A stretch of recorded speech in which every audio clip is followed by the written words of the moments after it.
Pozdrav narode. Danas imamo jednog specijalnog gosta kojeg ću vam ja predstaviti. Znači, to je moj kao prvo dugogodišnji prijatelj, a naš proslavljeni powerlifter Luka Udiljak. Evo ovako, Luka, reci nam nešto o sebi, znači od kud nam dolaziš, čim se baviš i tak neke stvari koje bi mogle našu publiku zanimati. Pa dobro, ja sam Luka, dolazim iz Zagreba i živim u Zagrebu. Trenutno se bavim ovako rekreativno bodybuildingom, bez nekakvog plana natjecanja. A prije sam imao dosta jednu uspješnu karijeru u powerliftingu od nekih 5-6 godina. Jer sam prvo osvajao natjecanja po Hrvatskoj, rušio rekorde, onda sam otišao vani. Tamo je bilo još uspješnije. Reci nam, imao si jedno to natjecanje u Poljskoj na kojem se uglavnom najviše i proslavio. Pa mislim da je čak i GP, znači to je bio XPC svjetsko u Poljskoj gdje sam pobjedio praktički sve kategorije, juniorsku, seniorsku, overall, juniorsku, overall, senior, sve. A prije toga je bilo GPC europsko i zapravo na tom natjecanju me vidjelo više ljudi. To je Markos Markopoulos i Kiril Saričev su me prepoznali, javili mi se. Iskreno, ja ne znam točno zašto, mislim da je GPC jednostavno ima više ljudi, popularnije. Tamo jesam osvojio juniorsku, ali Open ne. Imao sam bolju performansu u Poljskoj, ali više me znaju zbog te Mađarske. Ali oba natjecanja, to su mi bila definitivno najjače natjecanja. Dobro, uglavnom tu si oborio neke i svjetske i evropske rekorde koji su nam sve Pa ovako, imaju neki još uvijek da su aktualni ili najiskrenije. Šta je sve to? Kako to sve radi u powerliftingu, ja sam najviše ponosan na ove hrvatske rekorde, zato što su oni kroz sve federacije, znači nema nikog u ovoj državi koji je digao više od mene. Igdje, ikad, ikako. Dobro, ti si nosio titulu najjačeg čovjeka Balkana, znači čovjek sa najvećim totalom. To je sada u zadnje vrijeme oborio ko, Nedžmin Ambešković? Ja znam da je Nedžmin čučno više, ja iskreno nisam provjerio ili on totalirao. Da li kompletno totalirao je više, da. Ali ja mislim da on može totalirati više. Da, uglavnom znači ali deadlift i dalje stoji. Da napomenemo, znači tvoj total je bio 992,5, jedan lijepo krugli broj, ali... Dobro, znači tonac je teško mogla nategnuti, to je bilo malo već previše na knap. To je moglo ići puno preko tone, samo sam bio glup na tom natjecanju i razmišljao sam Iskustvo je falilo, znači. Pa ne, znaš šta, razmišljao sam kao imat ću još puno natjecanja, zašto bi sad išao na 1000. I onda su to došle okolnosti, ozljede, promjene planova u životu i onda nikad nije došlo do te 1000. Da. Dobro, da pojasnimo recimo gledalcima koji ne znaju što je to total. Znači, to su 3 discipline. Da. Znači radimo čučanj, bench i deadlift, svaki ima 3 pokušaja. Gledaju se uspješni najveći pokušaj od svakoga, to se zbroji i to je total. Znači ti si imao, ajmo onda po redu, deadlift je bio... Znači moj najbolji deadlift je 385, ali to nije bilo na natjecanju gdje sam imao najveći total. Najveći total sam imao sa 370 deadliftom. Tako da... Onda je sljedeće bio čučanj, jer čučanj je bio malo... Čučanj je bio najveći na tom natjecanju, to je bilo 387,5. 387,5. 2,5 kg više deadlifta. Da. Što je iznenađujuće, uglavnom ja sam uvijek očekivao da je deadlift jači od čučnja, ali evo ti si imao znači čučanj jači od deadlifta. To je iznenađujuće kod svih normalnih ljudi koji su normalno građani, ali u super heavy powerliftingu to nije iznenađujuće. Naprimjer, Andrej Malanićev, jedan od najjačih ljudi na svijetu, ljudi koje najviše poštujem, i on imamo skoro isti bench, skoro isti deadlift, a on čuči preko 100 kg više od mene. I svi ljudi koji su na toj jednoj nenormalnoj razini, 180 kg bodyweight, oni će čučnut blizu 500, a pula će ispod 400 uglavnom. Da. Dobro, bench press je tad bio? Na tom natjecanju je bio, ne znam, 230, 35, 25, 30, iskreno ne znam. Stvarno, znam da sam failao 245. Aha. Ako sam failao 245, vjerojatno drugi je bio 230. 230. Da. Znači, uglavnom... Da, dobro, to se može naći i na Google-u i... openpowerlifting.org, tamo su svi rezultati. Da. I nakon toga si dobio i pozivnicu za Olimpiju, jel? Znači, dobio sam 3 pozivnice nakon GPC-a i XPC-a. Znači, za XPC sam dobio pozivnicu za onaj u Haju natjecanje Arnold Classic. Ali sam... To mi je drago, ali najdraža pozivnica koju sam ikad dobio u životu za išta je bila od Markosa Markopoulosa za Big Dogs 4 i Big Dogs 5. I da nije bilo pandemije, išao bi na to, To je bilo legendarno, ali eto. Dobro, onda su poslije uslijedile ozljede raznorazne, šta si imao sve? Rame, koje se ozljede sve? Rame i koljeno su oba bili nakon što sam prestao powerliftati. Aha, to je onda poslije kroz treninge? Da, ono što me potaknulo da krenem razmišljati o tome da prestanem su više bile ovako nekakvi mentalni aspekti toga i dosta jaka ozljeda leđa, ali to je nešto što sam mogao oporaviti. Ali taj mentalni aspekt tog svog stresa i tog natjecanja... Da, to je psihički stres jako velik. Ja mislim da sam ostvario dovoljno i da sa ostvarivanjem još više ne bi dobio nešto posebno, a više nisam bio toliko nabrijan. Da, motivacija je počela popuštati. Za tim ekstremima da, a za treningom je uvijek tu. Dobro, trening je opet nešto drugo. Reci mi, Nedžmina Ambeškovića si poslije upoznao, on te kontaktirao kad je... Kako se s njim, kako je to poznanstvo? Kako sam njega upoznao? Pa to je dobra priča koju ja ne znam. Znači, onda smo sam krenuli pričati na Instagramu oko nečega. Neko je nekom odgovorio na story vrlo onako nasumično. Uglavnom, je li on tad već bio proslavljeni znači, lifter ili ja sam čuo strongman? Da ima neki lik koji živi u Švedskoj, nekakav Bosanac koji je jako jak, strongman, natjecao se sa Haftorom, zna te sve ljude, no on stvarno jedan jako jak čovjek. Ja sam čuo da sam vraćao Bosnu. Čak da sam postao dosta ljut i ljubomoran i kao, čekaj malo, ja sam sad najjači lik tu i sad će meni doći neko koji ima vidno jači deadlift i čučanje od mene i to me dosta smeta. Ali onda smo krenuli pričati, sprijateljili se i mislim da je Nedžmin jedan odličan čovjek i drago pa je, svi koji poznaju i koji prate Nedžmina, Nedžmin je stvarno odličan lik, pozitivac, duhovit je i tako. To je dobro, da. Reci mi samo, koliko si najviše kila imao tad kad si se pripremao za natjecanje, koliko si najviše kilograma bio težak? Mislim da sam na natjecanju bio negdje 150. 157 i nešto je bilo najviše da sam ikad imao. Izvagao sam 160 na vagi, ali nikad ujutro. Aha. To je bilo nakon hrane na večer. Da, to je kroz dan, znači kad puno želuca. Dobro, na koliko si sada kilograma? Sad sam nekih 40 kila manje, 117, 116,5, tako nešto. Da, dobro, uglavnom znači danas samo rekreativno se baviš bodybuildingom, te nekakve teške liftove i to je prošlost, to smo... Sad, je li to prošlo? Definitivno je prošlost da ću ja sad staviti knee repse, belt i ići one rep maxat low bar čučan. Ali nije sad prošlost da ću ja ići vidjeti koliko mogu dignuti na overhead pressu za ne znam par mjeseci jer ne znam, to je zabavno, to je to, ali neko ganjanje toga to je prošlo. Sad više treniram, kako bi se reklo, više ponavljanja s manjim kilažama. Da, sad je mindful muscle.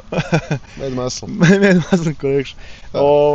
Uglavnom, znači, rekreativno treniranje, powerlifting je osvojeno što se je moglo osvojiti. Jesu neki rekordi još uvijek aktualni? Da. Ja znam to na Balkanu i po Hrvatskoj. Da, ali ove ostale federacije ne znam, zato što powerlifting je dosta rascijepkan, njemu onak. Da. Ti si tad imao i neke svjetske rekorde koji su oboreni. Aha, jel se sjećaš koji su to bili, šta je to bilo? Pa zapravo ne, nikad ih nisam shvaćao preozbiljno. Dobro, ali pak su to ozbiljne stvari. Svjetski rekord nije mala stvar. To je... Znam, ali uvijek me mučilo kako ja mogu imati svjetski rekord ako ja osobno poznajem čovjeka koji diže više kila od mene u tom liftu. Da, ali nije na zvaničnom natjecanju. Pa da, zapravo je, na natjecanju od druge federacije. I onda svaka federacija ima svoje rekorde. Evo, znam da sam u VUA porušio svjetske rekorde, ali jedna stvar koju uvijek zaboravim, to je dobro sad spomenuti, ja zaboravim da sam ja to sve napravio juniorima. To je jedna ključna stvar koju ja uvijek zaboravim i uvijek sam kao pa da Andrej Malanić je toliko jači od mene. Da, oni su puno i stariji, puno više... Da, kao ja sam imao 21 godinu, 2 kad sam to radio. Tada možda imam neke rekorde, iskreno moram provjeriti, mogu sam malo provjeriti prije ovoga, ali možete i vi googlati. Dobro, progooglajte pa provjerite, znači ukucajte u Google Luka Udiljak pa možda, evo, otkrijete, napišite nam u komentare svoje pronalaske, da li još uvijek postoje zvanični neki rekordi koji još nisu oboreni od našeg Luke. Uglavnom, znači, ko je sad trenutno najjači čovjek Balkana, ne pratiš to više ili da li je to Nedžmin ili ko je? Ko je sad najjači čovjek Balkana? Kao, Pa ono, titula, zvanična titula nekako po rezultatima. Ili ovako, ne znam koje po rezultatima, ja vjerujem da je Nedžmi najjači čovjek Balkana. Jednostavno, on je najjači čovjek. Sad, ja ne znam je li on odradio powerlifting meet na kojem je to pokazao ili ne, ali znam da bi mogao. Ja ću reći Nedžmin, a sad... Dobro, evo i ja glasam za Nedžmina, makar i ako nije, ali ja vjerujem da je. Nadam se da ćemo jednom prilikom sa Nedžminom odraditi jedan trening builderski, pošto mi se ne bavimo više nekim teškim treninzima, ali bilo bi zabavno u svakom slučaju. Dobro, ništa, danas ćemo odraditi jedan trening skupa Luka i ja, radit ću ja danas po Lukinom programu, znači Luka će biti vođa treninga, da vidimo kako on to danas trenira, kako on danas se priprema i kakvi su njegovi dalji, ne znam šta. Dalji snovi. Uglavnom, vidimo se poslije sa treninga. Može.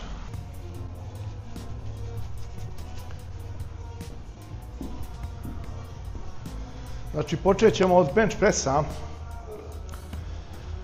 Dobro.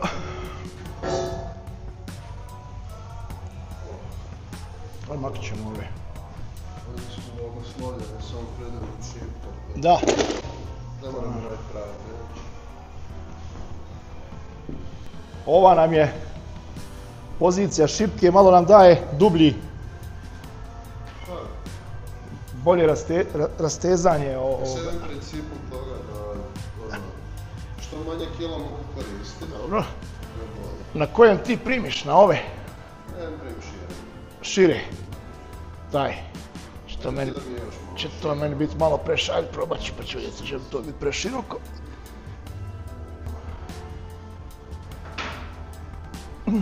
Čak mi mogu treći da paše ova pozicija.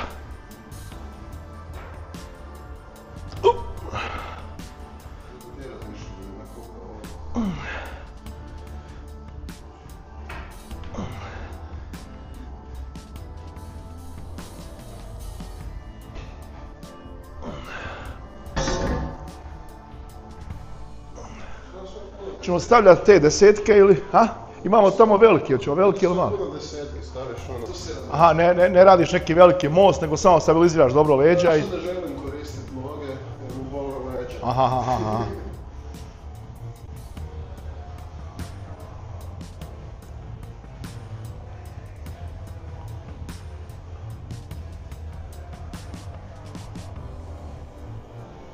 Mislim da je malo nestabilno kada bi se leđa. Dok staviš više kila, bit će stabilnije. Sad je osjećaj malo drugačiji. Više oplašim, onda krenem dizat više. Da. Ja sam dobro, kako se fino zarotiraju, udarite u glavu. Da. Budemo mi to raditi. Koju si uzeo veliku? Što pogledajte Smith mašini, znači sve dvije petice s jedne strane iz druge desetka, što nije briga, bit ćeš ono... Da, ali ovdje isto ja gledam da su mi iste bučice, ove ploče da su isto. Pa mislim i ja da nije, ali nekako meni... Možda na natjecanju, ako imaš tipa bumpere na deadliftu, pa... Da, meni to psihički drugačije djeluje. Čim su od različitog proizvođača dvije ploče, imam osjećaj da to... I one vjerojatno nisu iste u gram, ali... Nisu iste ni kila, da, ali jednostavno Mi smo mjerili znači točno ovakve plate, da. Izgledaju 20-ke i jedne su bile 22, jedne su bile 18. Da, to je to, znači velika razlika, ali teško da se to baš osjeti prilikom dizanja, ali meni to psihički samo ne... U XXL kad se staviš sa jedne strane, znači ovako, znači ima 10 kila manje s jedne Da, strane. da. Da, tako su.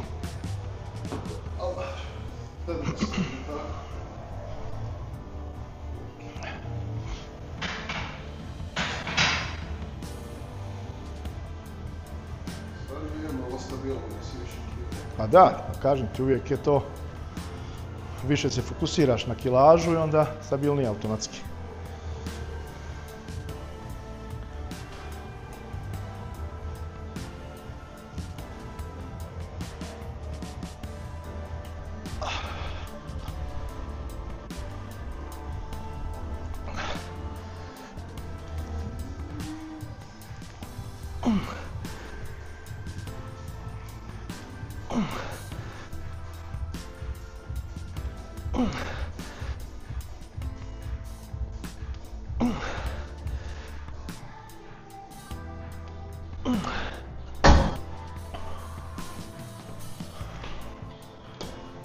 Aha, već sam ja uzeo. Ovdje s ove strane. Da radimo funka ili trži.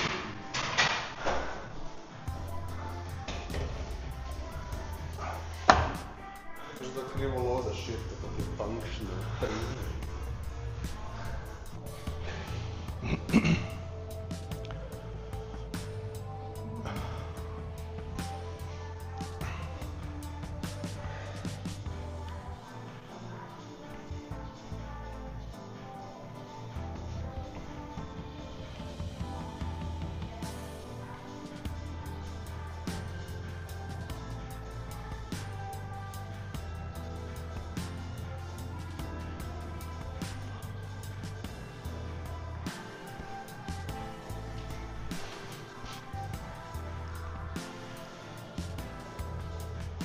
Da vidim ja kako će meni, pošto je ovu poziciju baš i ne prakticiram.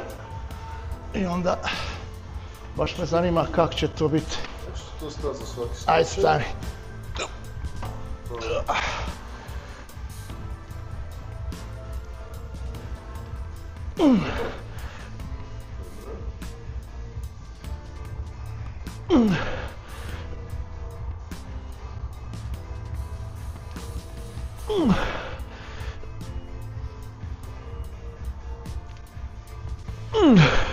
A ja sam Jao, ovo baš dobro pogađa. Rastegne to dobro prsa. A? mogu reći da sam sumnjao. Ne da se još ovoga starog vošće. Hoćeš povećavati još ili ćeš ostati na ovo?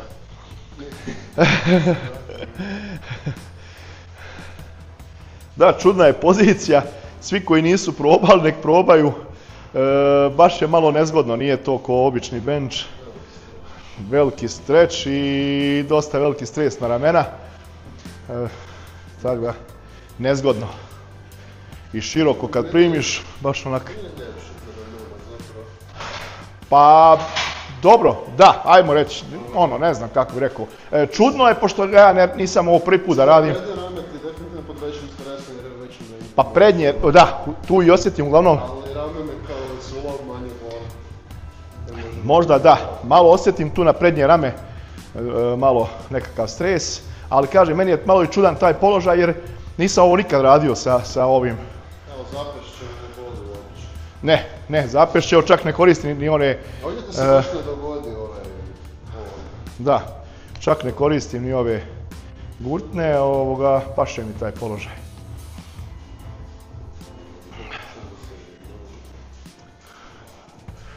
Koliko? 3 serije, 4 serije?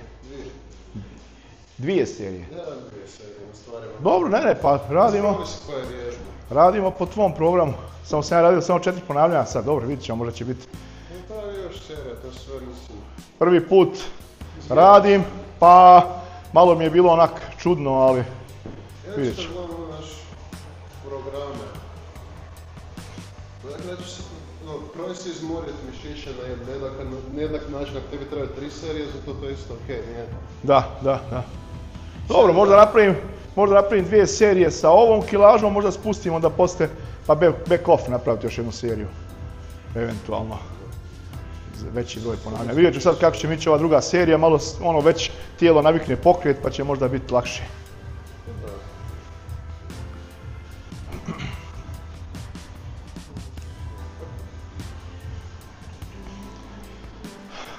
Če te stanem iza, hoćeš raditi neki do otkaza, nećeš? Nema potrebe. Ovo mi je dan, prvi tjedan ovog trening bloka, trening smo sad još sve lagano. Da. Samo nabijanje volumena prosto cijeli tjedan, svaki dan trening, pomalo i... Jedan prije bi trenirao 3, 4, 5, nekad čak 6 sati, pomalo sam bio prvo. Da. Znači sad su u principu treninzi uvijek kraći, ne ideš neki... Kraći su 3 do 4 puta. Da. Znači, u nekih sat vremena zguraš trening otprilike. Da, nekad i držiš. Nekad i držiš.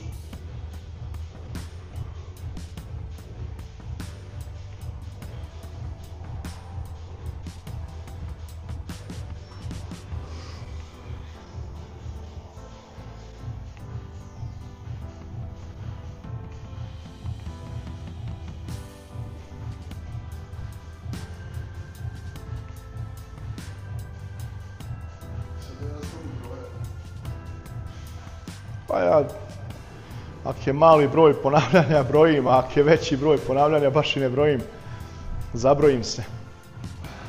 Radim po osjećaju.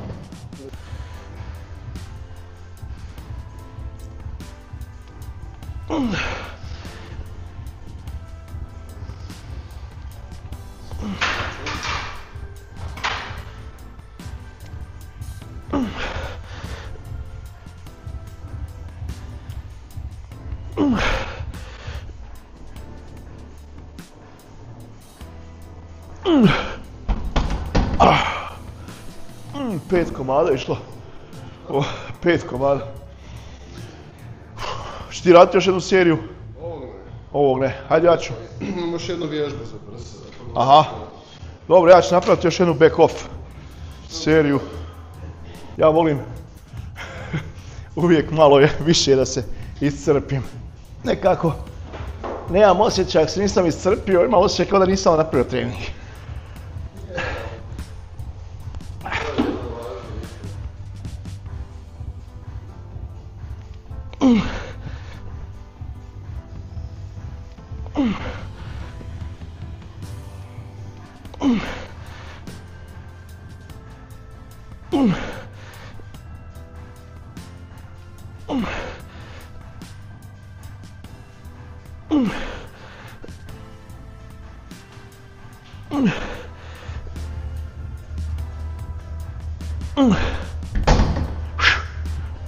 To je to. Sad osjetim onak fino. To mi je okej, skroz.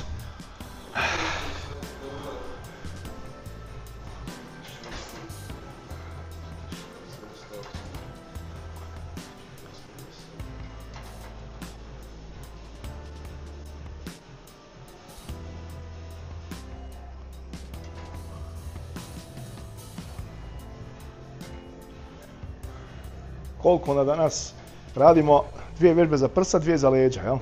Nego? Ja se iskoncentriram. Danas ćemo raditi 2 vježbe za prsa, 1 za leđa. Znači, pravo ja radim 6 po tjedno, 3 po tjedno upper, 3 po tjedno lower. Full upper, full lower. Danas je full upper. Aha. Samo naglasak na prsa, sad jedan ima svoj naglasak. U nogama imam naglasak na kvadove, na lože i na glutove, a ovdje imam na leđa, prsa i vjerojatno opet leđa. Hoćeš ti staviti naglasak na ruke i glute? Mogu ti reći da ovo baš dobro radi stretch. Nije skroz okej. Sad sam postao malo posljednik s tim stretchom. Zbog te svoje logike, da što manje kila dižeš, što ti možeš biti veći, velik.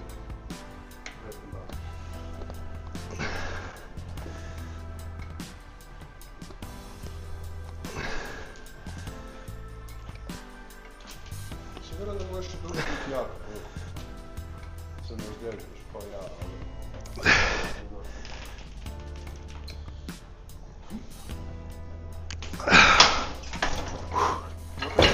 Mi smo dalje jaki za ove obične ljude.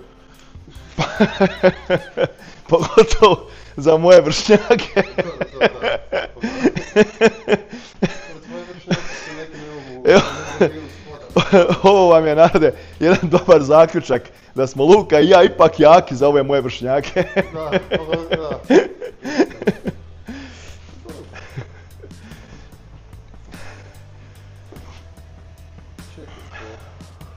Ostalo je jedna od najdražih vježbi za oporavak leđa. U slučaju poslao plaster se.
Uradimo 3 serije isto. Ja.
Jel se možeš zamisliti u tangicama na bini?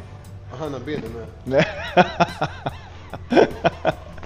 Znači, u tangicama da, ali na bini baš ne. Ja to nisam rekao.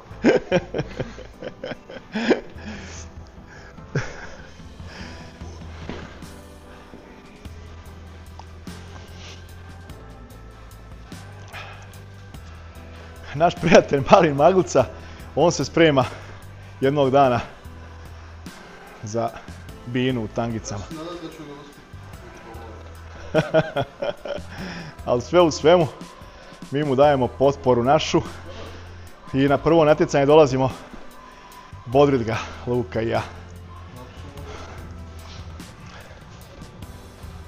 Mislim, mi zajebavamo se s time što mi je to drago, bili smo u Jagodini da bi bili godine. Da. Šta ćemo ove godine u Jagodinu? Ne znam. 8. ili kojeg, ne znam, nekog. Prvi vikend u 10. Ne znam kojeg točno. Da li 8. da li? Pa ne znam, ono.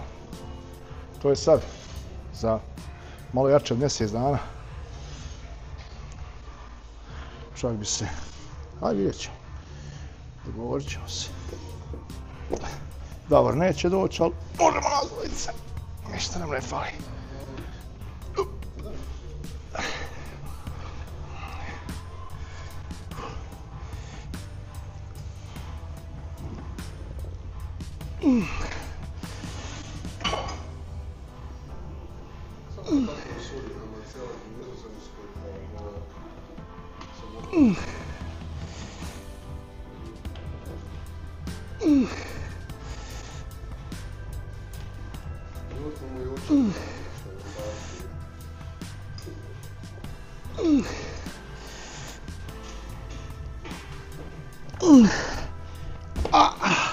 Imam blagi osjećaj da ako mi sad nije pukao biceps, da neće ni puknuti. Narode, toliko za ovaj trening od samog bodybuildera i amaterskog bodybuildera. Da, tako je, mi smo početnici u ovoj igri i čučate. Zapratite nas, vidjet ćete nas. ubrzo će i Luka početi snimat za YouTube, pa ćemo mu dati podršku. I kad tad bit ćemo jaki. Da, možda jednog dana postanemo i mi neki bodybuilderi. Za mene nije kasno, sad za tebe još ne znam. Malo je, da. Malo možda je, ali vidjet ćemo se. Narode, pozdrav od Luke i mene.